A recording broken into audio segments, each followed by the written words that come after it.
Hey everybody, welcome back to another episode regarding the Ariens GT17 garden tractor. The Chinese starter that's been giving us fits.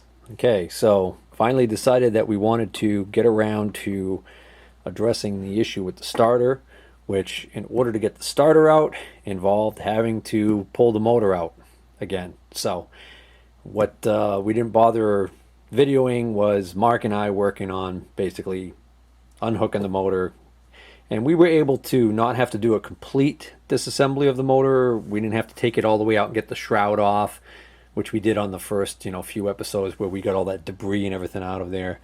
We did a much quicker down and dirty type of removal. Just removed the hood, loosened up the mounting bolts, took out a couple of mounting bolts, disconnected the drive shaft, which we're going to do a repair on that, I'm going to show, and slid the motor out and got the starter out. Okay, so the problem we were having with this starter, of course the original starter was bad, so we bought this Chinese starter off of eBay, and the problem with this starter is that when you go to engage it, this Bendix drive here does not throw this gear out like this. What's supposed to happen is it's supposed to rotate out like this, and then these teeth hit the flywheel, engage the flywheel, start the tractor, and then there's a spring in there that allows it to go back after the tractor is running. What happens is every time you energize this starter, or almost every single time, the shaft of the motor spins quickly like it should, but this does not do this action. And what we found is that if we took a screwdriver blade and stuck it in here, behind here, and we just gave it a little bit of a pop to pop it loose and get it loose like this, like right now this is loose. If I were to energize this starter right now, it would work.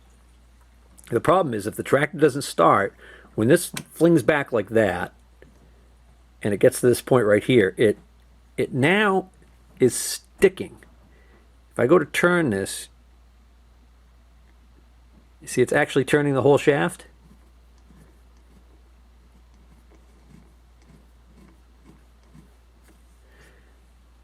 If I force it, you can hear there's almost a clicking noise. You hear it? We'll do that again. Let me simulate clicking back. All right, and now, so it doesn't do it every time, but there's something funky going on there. We don't know what it is. So the first thing I think I'm going to do is I'm going to take this apart. We're going to inspect the end of that shaft and the inside of this piece right here and see if we can't see if there's a burr or something. Oh, I had to use an impact driver to get this self-locking nut off. So we got a nut, a washer, the return spring, and then this thing. Now this little bit of damage right here on this is not what's causing our problem. That's something we inadvertently did when we were trying to stick a screwdriver or something back here to push this out. Caught on the metal right there. But I'll try and tap that back over. I just got a sliver. So without the spring on there, I can really demonstrate what's happening when it gets stuck. So if I just ease it down there like that, you'll notice I can very easily rotate it back, no problem. Watch what happens if I spin this fast. Okay, now it's stuck. So now, I'm going to hold it really close to the camera. You can actually hear the click it makes when it breaks free as I force it.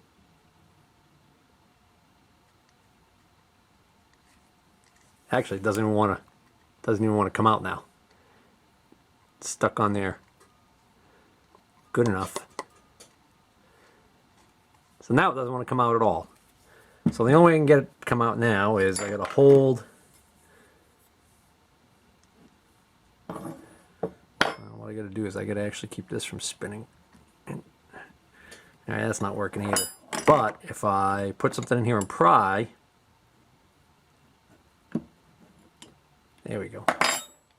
Now it's free again. So why is that happening? Well, I can't see any reason why it would happen other than that the grooves right here, okay, actually they end and there's a little dead space where the, for lack of a better term, threads, so to speak, don't exist. The way this is formed inside here looks fine. I don't see any damage. It seems to be more an issue with the actual threads or the mating surface here. There's a little dead zone there. This shaft, by design, it's spring loaded because it's probably, there's probably brushes in the back here. Okay, so if this was staying in like that all the time, it probably would work perfectly fine. But since this is able to come out like that, that little dead zone is exposed, and that's what I think's happening. So I think, kind of like the makeshift fix I tried to do without taking the tractor apart, which was get something in there to act as a spacer. I think if I had something in there to act as a spacer to keep this out like this, as long as it's not out so far that it's going to actually be out where these teeth could accidentally hit the flywheel all the time, I think we'd be okay. So I'm going to see if I've got a washer I could put in here to do that job. Alright, I think this might work. We got this washer right here. That if I have this washer on here, then when I rotate this back, see, every time I rotate it back, it's staying free. It's not getting stuck anymore.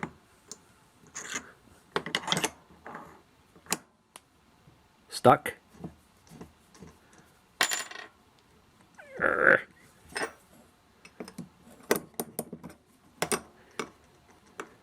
That's amazing how bad that gets stuck.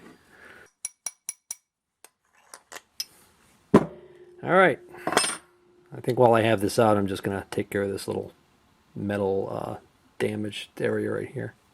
Alright, so now I think this is going to work. The only thing I got to be worried about is whether or not this washer is, well, two things. Mark's down here now. He decided to join me. He woke up, and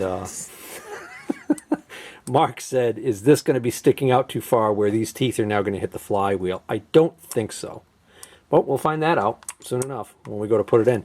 I was more concerned about the diameter of this washer, whether or not this is so wide that it's going to interfere with something when we go to mount this starter back in. But we can go find that out right now.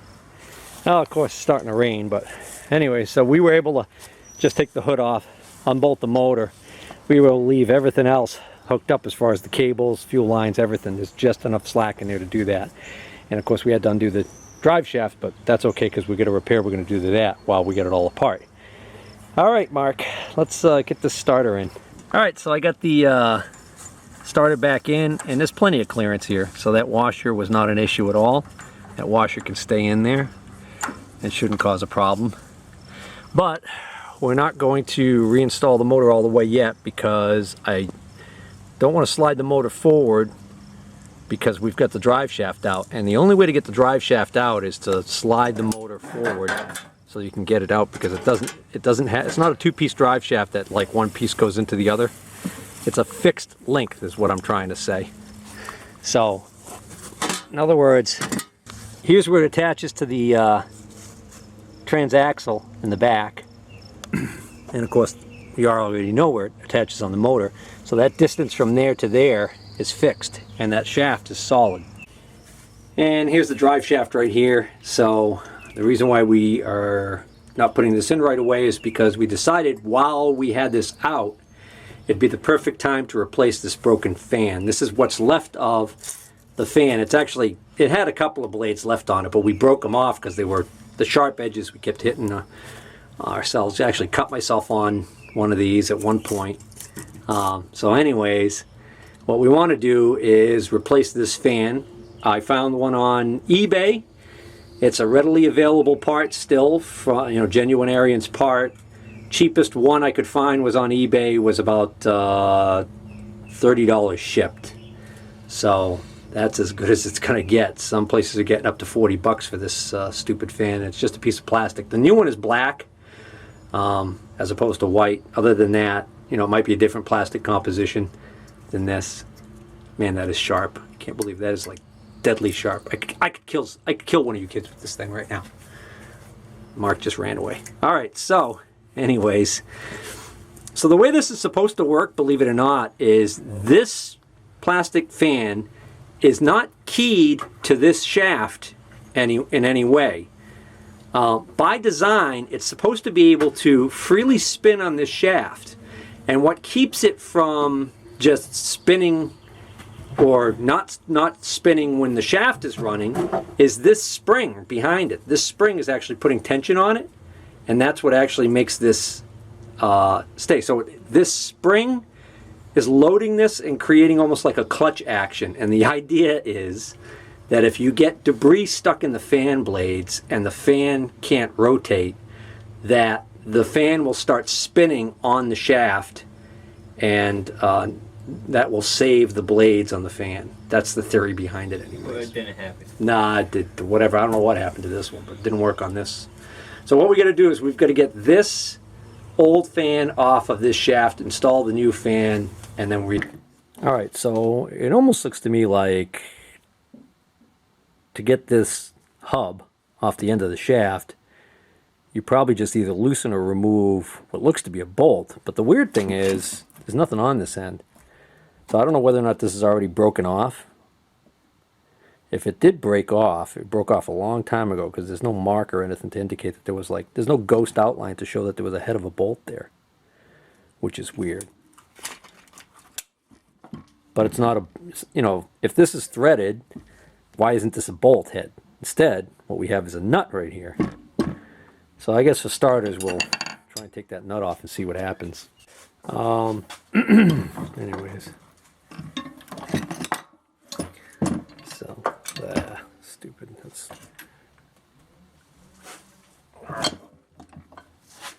So let's see. Is that whole bolt turning, or is it just a nut? Yeah, it's just a nut. Oh, look at that. It's popping off. The spring just pushed this off. So just loosening this up seems to be doing what I wanted to do, which is making this come right off. Well, that was easy. Yeah, cleaner schmeener. That thing's filthy. Oh, that's some kind of a specially made like bolt that's got like a curve to it. So that's how that works. See? Yeah. It's got a curve to it. So that's how that clamp works. That's kind of neat. That makes that real easy. Okay, so take the next we take this. Well, I'll try and get this spring off. The spring might be rusted on there part way.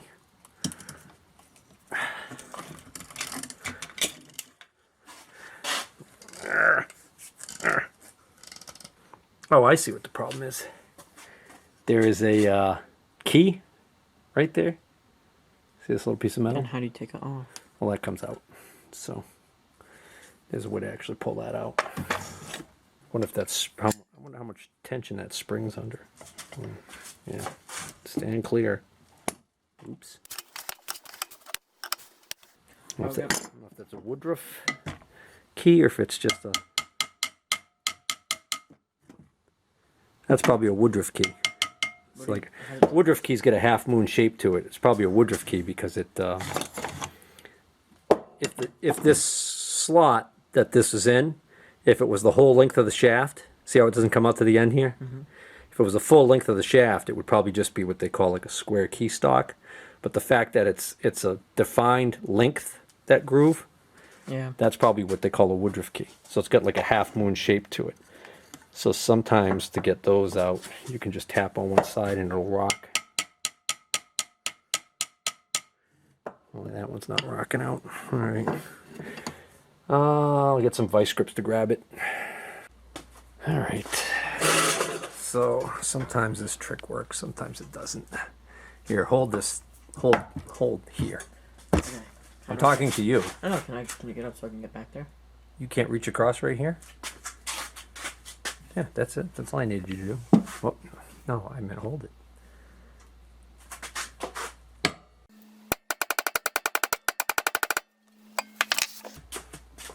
Nothing. No, I think it may have moved a little bit. It's funny. I thought the hard part was going to be getting this hub thing off of the shaft. I didn't think getting the... Sure. You want to hold it? Yeah, you want to... Actually, you want to do your plan and go around the back of me?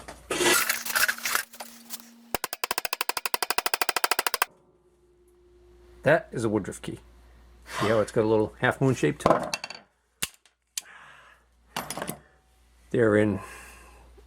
They have a number associated with the size, and then you can look up in the machinist handbook, you can actually look up the exact size that this shaft is supposed to be cut, the length of it, the depth of it, and everything. It's kind of cool. So this was just slide right see? See how it just free wheels on there? Yep. That's all there is to it. So the only thing we need to do is, before we put the new one on, is look. We want to see which way the fan blades are facing. Yeah, so like All this. right. Yeah. So, all right. Well, we're going to want to cut that wire tie off. And measure where this goes. What do you mean? Measure where the fan goes. What do you mean? Like how far to put it on. It can't go any further than that. This is a two. What keeps this from? The reason why the spring isn't pushing that all the way down there. Oh. There's a clip. Mm-hmm. All right. So, oh look, there's one on this side too, a washer. Mm-hmm. All right. So if we look at the blades, all right, you can see the blade. Even though the blade's broken off, we can see the blade kind of went like this. Yeah. The shape of it. So if we put it on this way, you can see that would be the same. If we flip it around, I'll be blowing that way. you see, actually it won't be blowing at all. It'll be sucking. Yeah. In order for it to blow, we would have to make the thing go backwards, which the engine only goes in one direction. So we have to make sure it goes on this way. Capiche? Mm-hmm. Now, we might want to clean up this shaft. Yeah. Well, they want the fan to be able to do this. Rotate freely of the shaft, which is what it's supposed to do by design. So now, here's the tricky part. We have to compress this spring, okay? Yeah. Put this back in, put the hub back on. It's a nightmare. I don't think it can be done, quite frankly. What? I think we should just quit now. Okay, buy a whole new shaft. Well, the problem is I don't want to slip and break one of the blades off the fan. It takes a lot of finger strength to do this, I'll tell you. What do you want me to do? There's not much you can do. Why don't I hold it? Because that'll slip off, and then the spring will violently snap back towards me and give me a boo-boo, which I don't want. Baby. Yeah. All right, so I'm just gonna push this against the bench.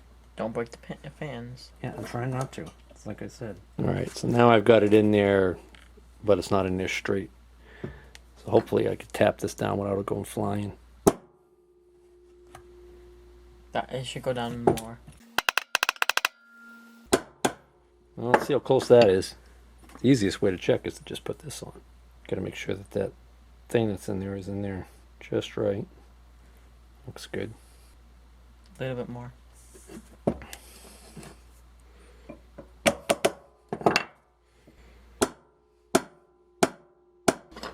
You know what I'm going to do? I'm going to use the vise jaws to try and push this in a little further.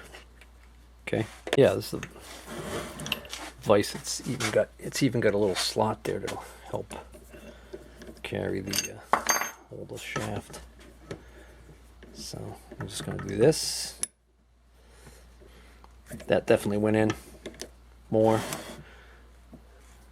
Bet you that'll do it.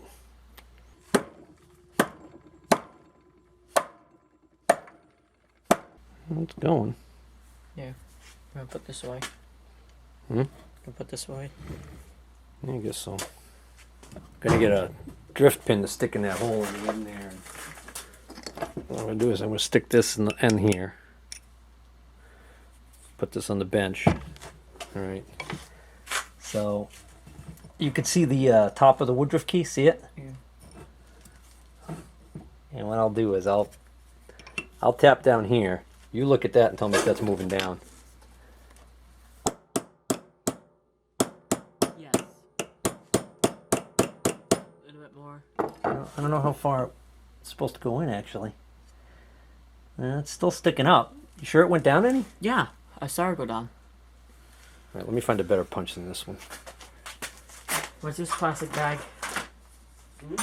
What's this plastic bag for? What plastic bag? Nothing. Don't put that over your head. That's why they put those warnings on those things. Good. Good. Good? Can't see from my house now, good? Yeah. Alright. Alright, now allegedly, if we tighten this, it should be golden. Nice and golden mustard.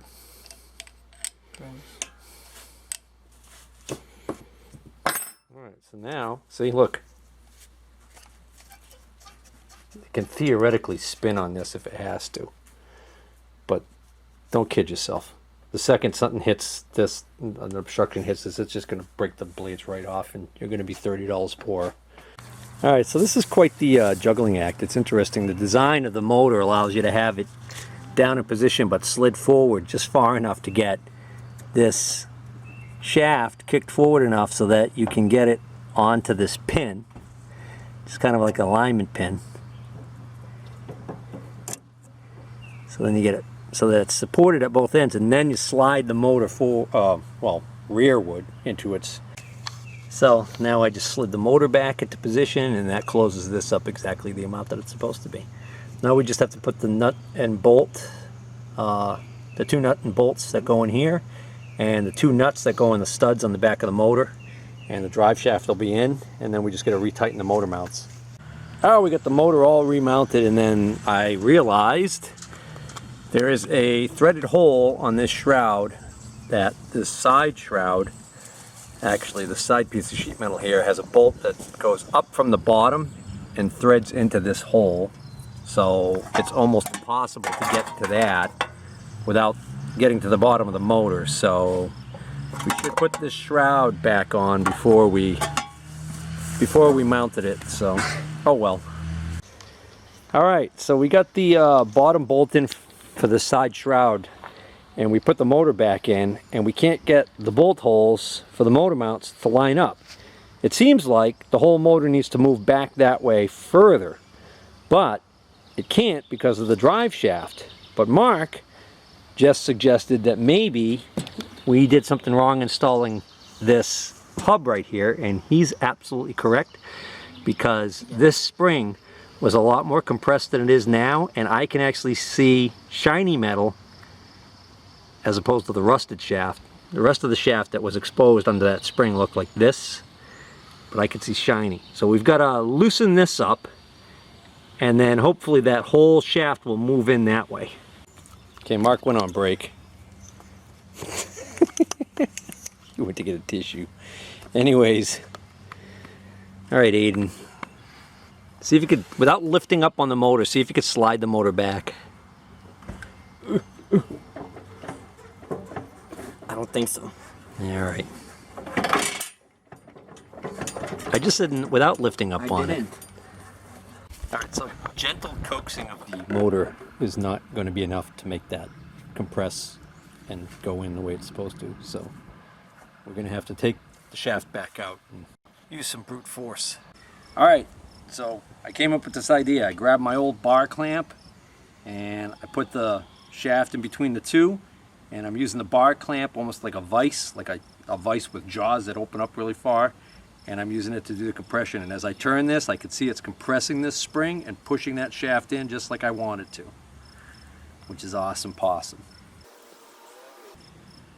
And that right there appears to be far enough. So now I just got to tighten this nut.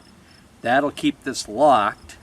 I'll put the shaft in, we'll get the motor mounted, and then we'll loosen this and we'll let that spring push that out, and actually it'll like perfectly size the shaft for us, the drive shaft. Okay, Mark? Okay. All right, here goes the moment of truth.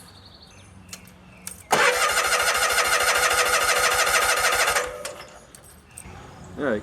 Good news is the starter's working.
Alright, I'd say that takes care of the starter issue. I'm going to leave the rest of the reassembly to Mark.